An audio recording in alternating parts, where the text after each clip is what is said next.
നീലക്കണ്ണുള്ള N വേളിപ്പെണ്ണോട്, ഈ നീലക്കണ്ണുള്ള N വേളിപ്പെണ്ണോട് എന്റെ ഉള്ളിലുള്ള മോഹമൊന്ന് ചൊല്ലാമോ നീ? ആര് പറ. ഇവന്റെ ചേച്ചി. ഓഹോ, അപ്പൊ അനിയനെ സോപ്പിട്ടിട്ട് ചേച്ചിയെ വളയ്ക്കാനുള്ള പ്ലാൻ ആയിരുന്നല്ലേ? കള്ളൻ. എന്നിട്ട് വളച്ചോ? കഴിപ്പിച്ചു തരട്ടെ. അച്ഛാ, മഞ്ജു, മഞ്ജുവിന്റെ അച്ഛൻ. അല്ല പിന്നെന്തായി? പറ.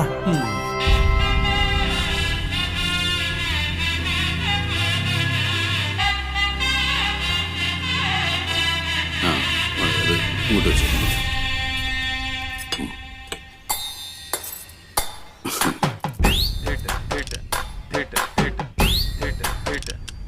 ചേട്ടാ അവന്റെ